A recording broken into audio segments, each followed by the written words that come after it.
अभी सर्दियों में मार्केट में गोभी बहुत ही अच्छी मिल रही है और गोभी का टेस्ट भी बहुत ही अच्छी रहती है। गोभी का पराठा सभी को पसंद आती है, पर बहुत बार गोभी का पराठा बनाते वक्त कई बार पराठा फट फट जाते हैं और मसाले बाहर निकलने लगते हैं, जिससे गोभी पराठा परफेक्ट नहीं बन पाते हैं। तो आज हम इस वीडियो में आपको परफेक्ट टिप के साथ और सीक्रेट मसाले के साथ पराठा बनाना बताऊंगी, जो आपको बहुत ही टेस्टी लगेगी और ढाबे जैसी टेस्टी का फीलिंग आपको मिलेगी। हेलो फ्रेंड्स, नमस्ते, सत श्री अकाल। मैं रिंकी, मदर किचन रेसिपी में आपका स्वागत है। तो चलते हैं इस रेसिपी को बनाने के लिए। तो मैंने गोभी को इस तरह से सारे को तोड़ लिया और तोड़ करके, और इसमें कीड़े हैं तो ये चेक कर लेनी है। और चेक करके मैंने इसको अच्छे तरीके से पानी से धोया और पंखे के नीचे रख दिया, ताकि इसका जो पानी है वो सारा निकल सूख जाए और एक बूंद इसमें पानी ना हो। फिर मैं इसको कद्दूकस करने के लिए चलती हूँ। इस तरह का कद्दूकस सबके घर में होता है, तो आप इस तरह का कद्दूकस इसमें नहीं करें। इसमें ज़्यादा बड़े होल होते हैं, तो बड़े होल होने के कारण हमारा जो परफेक्ट नहीं बन पाएगा, और छोटे होल से भी नहीं अच्छी बनेंगे, मॉइस्चर ज़्यादा आ जाएंगे। तो मैं बता रही हूँ, बड़े बड़े और ना छोटे ज़्यादा से करने हैं, बिल्कुल मीडियम साइज वाले होल से करने हैं कद्दूकस, ताकि हमारा जो पराठे हैं वो परफेक्ट तरीके से बने, निकले नहीं मसाले। तो ये सीक्रेट टिप्स होते हैं जो फॉलो करना बहुत ज़रूरी है। तो इस तरह से कद्दूकस कर लेने हैं, और अगर ये इस तरह का जो डंठल है वो आप उसको भी कद्दूकस कर ले, इसको वेस्ट ना जाने दें।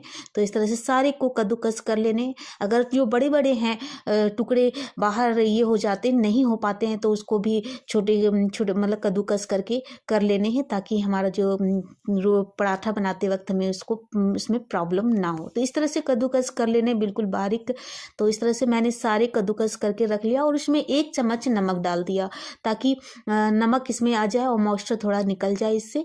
तो इस तरह से आप हाथों से इसका जो पानी है वो निकाल ले सकते हैं, लेकिन अगर आप बेटर होगा कि आप इसका पानी इसमें रहने दें, ताकि हमें उस पौष्टिकता हमेशा सभी मिल पाए। तो फिर चलते हैं इसके लिए हम आटा गूंदने के लिए। आटा गूंदना भी बहुत ही स्पेशल होता है, बहुत ही इम्पोर्टेंट होता है आटा गूंदना, और टिप्स के साथ आटा गूंदने का। तो मैं इसमें नमक, टेस्ट के अनुसार नमक डाली, और अजवाइन हाथों से क्रश करके इसमें डाली, ताकि जो गोभी है वो डाइजेस्ट जल्दी नहीं हो पाता है, तो हम जो अजवाइन है वो उससे डाइजेस्ट होने में बहुत ही हेल्पफुल मिलता है। फिर मैं 1 चम्मच इसमें तेल डाला, ताकि क्रिस्पी बने। फिर इसमें धनिया पत्ता और करी पत्ता को मिक्स करके अच्छे से मिलाया। बहुत ही अच्छी फ्लेवर आती है इस तरह से डालने से। टेक्सचर जो है पराठे का वो बहुत ही अच्छा होता है, और बच्चे इंटरेस्ट के साथ खाते हैं। अगर देखने में टेक्सचर में अच्छा लगे तो बच्चे बहुत इंटरेस्ट के साथ खाते हैं। फिर मैं रूम टेम्परेचर में पानी लेकर के इसको अच्छी तरीके से गूंदूंगी। हाथों से बहुत मसल के आटो को गूंदना है, ताकि हमारा जो रोटियां हैं, जो पराठे हैं, वो अच्छी से सॉफ्ट बने। तो मैं इसको 10 से 15 मिनट के लिए मैं इसको ढक करके छोड़ देती हूँ। आपको मैं दिखा पा रही हूँ, इस तरह से गूंदने, ना सख्त गूंदने हैं ना बिल्कुल गीला गूंदना है। तो इस तरह से मैं आपको दिखा पाई। इस तरह से ढक करके इसको रख देने 10 से 15 मिनट। फिर मैं इसके लिए मैं मसाला तैयार करने के लिए चलती हूँ। पैन गर्म हो गई, और फिर मैं इसमें 2 चम्मच घी डालूंगी। अगर आप घी पसंद नहीं करते तो आप इसमें ऑयल, जो भी आप खाना पसंद करते हो, डाल करके इसमें 1 चम्मच में जीरा डाली। फिर अजवाइन इस मसाले में भी डालूंगी, ताकि हमारा जो पराठे, जो गोभी के पराठे हैं, वो डाइजेस्ट अच्छे तरीके से हो जाए। मसाला क्रश करके हाथों से डाला, और फिर इसमें हींग डाली। हींग का भी फ्लेवर बहुत ही अच्छा होता है, और गोभी पराठे में जो डाइजेस्ट अच्छी तरीके से हो जाए। फिर मैं इसमें 2 बड़े चम्मच इसमें लहसुन कद्दूकस करके डाला। ऐसे सर्दियाँ चल रही हैं, तो गर्माहट के लिए लहसुन खाना बहुत ज़रूरी होता है। तो मैं इसमें लहसुन डाल करके अच्छी तरह से भुना। फिर मैं जो सीक्रेट मसाले हैं फ्रेंड्स, मैं वो बताऊंगी। मैं इसमें 2 चम्मच के लगभग मैं इसमें बेसन डाली, ताकि फ्लेवर इसका बहुत अच्छा है, टेक्सचर अच्छा है। तो ये बेसन डालने से बहुत ही अच्छी खुशबू आती है ये पराठे में। और इस तरह से अच्छी तरीके से इसको भूनना है। खुशबू बहुत अच्छी आ रही है, खुशबू बहुत अच्छी आती है इस पराठे में बेसन को डालने से। तो आप इसको ज़रूर डालें, और टेक्सचर भी बहुत ही अच्छा आता है। तो इस तरह से डाल करके मसाले बहुत देर तक इसको भूनना है ताकि जो बेसन है वो अच्छे से भून जाए। फिर मैं जो कद्दूकस करके रखा था गोभी को, उस तरह से हाथों में आपको लेकर के दिखा रही हूँ। ये देखो मॉइस्चर कितने आ गए हैं इसमें। अब मैं इसमें डाल देती हूँ। तो ऐसे मसाले जो हैं, जो बेसन है वो ऑब्जर्व कर लेता है जो मॉइस्चर है, तो इसीलिए मैं गोभी का जो पानी है वो मैंने नहीं निकाला और इसी तरह से रहने दिया ताकि जो बेसन है वो ऑब्जर्व कर ले। फिर मैं इसमें आधा चम्मच हल्दी, आधा चम्मच लाल मिर्च पाउडर, आधा चम्मच गरम मसाला और आधा चम्मच में काली मिर्च का पाउडर डाला। फिर इसमें हरी मिर्च डाला, आप अगर नहीं खाना पसंद करते स्किप भी कर सकते हो। फिर इसमें मैं चाट मसाला डाली खटास के लिए, ताकि खट्टा खट्टा लगे, अच्छी लगे टेस्ट इसका। अगर आपके पास आमचूर पाउडर नहीं है तो आप चाट मसाला भी डाल सकते हैं, और चाट मसाला नहीं है तो आप नींबू का रस भी डाल सकते हैं। अगर नींबू रस नहीं डाले तो बेटर होगा, क्योंकि ये गीला कर देगा, मॉइस्चर इसमें ज़्यादा आ जाएगा, गीलापन आ जाएगा। तो ट्राई करें कि आप ड्राई मसाला ही इसमें डालें। तो इस तरह से मसाले बिल्कुल भून गए हैं और बहुत अच्छी तरीके से भून गए। मैं फिर इस स्टेज पे मैं धनिया पत्ता डाल के इसको मिलाऊंगी। तो फ्रेंड्स, यहाँ आपको याद दिला देती हूँ कि आपको मेरी यह रेसिपी कैसी लग रही है, कमेंट बॉक्स पर लिखकर हमें ज़रूर बताएं। यदि आपको अच्छी लगती है तो लाइक करें, अगर नहीं अच्छी लगती है तो डिसलाइक भी कर सकते हैं। यदि आप फेसबुक पर देख रहे हैं फ्रेंड तो हमारे फेस को फॉलो कर सकते हैं। यदि यूट्यूब पे देख रहे हो तो हमारे चैनल को सब्सक्राइब करके इसी के साथ बेल आइकन जरूर दबाएं, ताकि आपको फ़ोन की घंटी बजे जब हमारी कोई न्यू रेसिपी की वीडियो आए। तो इस तरह से दूसरा बॉल में इसको ट्रांसफ़र कर देते हैं ठंडा होने के लिए, और फिर मैं चलती हूँ। जो आटे को मैं रेस्ट करने के लिए रखा था 15 मिनट के लिए, अब मैं कॉटन को कपड़ा हटा करके इसको अच्छी तरीके से गूंद लूँगी। और जैसे रोटियाँ बनाते हैं ना, उस तरह से लोइयाँ लेते हैं, उसी तरह से इसको सेम लेनी है।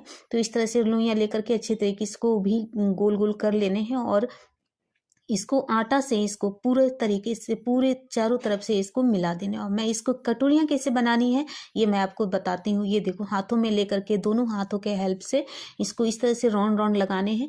ये बिल्कुल किनारे किनारे बिल्कुल पतली करती जानी है। अचानक आप बीच में नहीं इसको कटोरियाँ बनाने की कोशिश करो, बिल्कुल किनारे किनारे आप देख पा रहे हैं। इस तरह से बिल्कुल पतले पतले इसको करते जाने, किनारे करनी है, बिल्कुल बीच में अभी टच नहीं करना है। इस तरह से किनारे किनारे राउंड राउंड इस तरह से घुमाने ताकि पतली हो जाए। ये देखो इस तरह। उसके बाद फिर बीच में इसको दबाने हैं, थोड़े से प्रेस करने, हल्के हाथों से इसको प्रेस करने, हल्के हल्के दबाने हो ताकि कटोरियाँ अच्छे से बन जाए। और फिर उसके बाद चारों तरफ फिर से इसको पतली करनी है। ये देखो इस तरह से पतली करनी है, और फिर हल्के हाथों से इसको दबाते जाना है। ये देखो इस तरह से हल्के दबाने, फिर ऊपर करने हैं। ये देखो मेरे बिल्कुल कंप्लीट हो गए। इस तरह से हाथों से गोल गोल घुमा करके ये कंप्लीट कर लें। इसके बाद मैं इसमें मसाला डालूंगी। मसाले आप अपने अकॉर्डिंग कम या ज़्यादा कर सकते हैं। मैं इसमें 3 चम्मच के लगभग मैं इसमें मसाले डालूंगी। अगर इसमें पराठे में ज़्यादा मसाले हो तो बहुत ही अच्छे लगते हैं। तो इस तरह से मसाले डाल के इसको हल्के हाथों से दबाने हैं, और इस तरह से दोनों हाथों के हेल्प से इसको घुमाने हैं, गोल गोल घुमाते जाना है। और मसाले अगर बाहर निकलते हैं तो हाथों के हेल्प से इसको हल्के हल्के दबाते जाने हैं। इस तरह से हल्के हल्के दबाते जाने हैं। ये देखो इस तरह से दबाते जाने हैं जो मसाले बाहर निकल रहे हैं, और फिर दोनों हाथों के हेल्प से इसको राउंड राउंड इसको घुमाते जाने हैं। एक ही साइड से घुमाते जाने हैं, कंटिन्यू घुमाते जाने हैं। ये देखो अब मसाले निकलना बंद हो गए हैं। ये देखो इस तरह से आप करके ये बिल्कुल इस तरह से राउंड राउंड करते जाने हैं, और जो एक्स्ट्रा जो आटा है वो इसको निकाल करके साइड कर देने हैं। ये देखो इस तरह से साइड कर देने हैं। ये देखो मेरी बिल्कुल कंप्लीट हो गई है, गोल गोल बिल्कुल हो गए, बिल्कुल मसाले नहीं निकले हैं। और ये जो किनारे जो बचे हैं, जो ऊपर वाले जो आटा बचे हैं, इसको प्रेस करके इसी में दबा देने। ये कंप्लीट हो गए। अब मैं इसको पूरे चारों तरफ इसमें आटा लगा दूंगी। जैसे रोटियां बेलते हैं ना, तो उस तरह से रोटियों की जैसे लेप लगाते हैं हम आटा के, तो इस तरह से पूरे में आटा को मिला करके अच्छी तरीके से इसको फैला देने हैं। अब बेलने का तरीका मैं बताऊंगी फ्रेंड। इसको डायरेक्ट इसको बेलना नहीं है, बिल्कुल हाथों से, सॉफ्ट हाथों से इसको हल्के हल्के किनारे किनारे दबाने हैं। बिल्कुल किनारे किनारे प्रेस करते जाने, दबाते जाना है, और कंटिन्यू दबाते जाना है इसको। और बीच में हल्के हल्के फिर दबाने हैं, अचानक बीच में नहीं दबाना है। ये देखो इस तरह से, अगर इस तरीके से करोगे तो रोटियां हमारी जो है मसाले बिल्कुल बाहर नहीं निकलेंगे। इस तरह से किनारे किनारे करने हैं, और फिर हल्के बीच में फिर दबाने हैं, फिर किनारे किनारे करने हैं। आप देख पा रहे हैं, ये देखो किनारे किनारे करने हैं। ये देखो इस तरह से फिर बीच में दबाने हैं। तो और फिर इसमें जब कंप्लीट हो गया, मैं फिर थोड़ी सी आटा डाल करके दोनों साइडों से आटा डाल देनी है, ताकि बेलने के टाइम में हमारा ये चिपके नहीं। अब मैं इसमें बेलन चलाऊंगी। अब बेलन चलाने का तरीका आप ये देखो, बिल्कुल राउंड इस तरह से मैं आप दिखा पा रही हूँ। मैं देखो ये बिल्कुल इस तरह से घुमाने हैं और आगे जाने हैं, फिर पीछे आने हैं। इस तरह से ये देखो, इस तरह से आप देख पा रहे हैं, इस तरह से पीछे, और बिल्कुल सॉफ्ट हाथों से चलाने हैं, तेजी से नहीं चलाने हैं। ये देखो, आप एरो से के हेल्प से आप देख सकते हो किस तरह से बेलन चलानी है। इस तरह से बेलन चलाने से हमारी जो मसाले है वो नहीं निकलेगी। आपको मैं दिखा पा रही हूँ। ये देखो, बेलन से इस तरह से कंटिन्यू करते जाओ। ऐसे आदत नहीं होती है तो आप जल्दी जल्दी नहीं बना पाओगे। अगर ऐसे हैबिट हो जाएगी इस तरह से बनाने, तो आप जल्दी जल्दी आप इस तरह का पराठा बना सकते हो। तो आप इस तरह से आप बेलन चलाओगे तो बिल्कुल पराठे से मसाले नहीं निकलेंगे। तो इस तरह से कंटिन्यू इसको चलाते जाना है और कंप्लीट हो गए।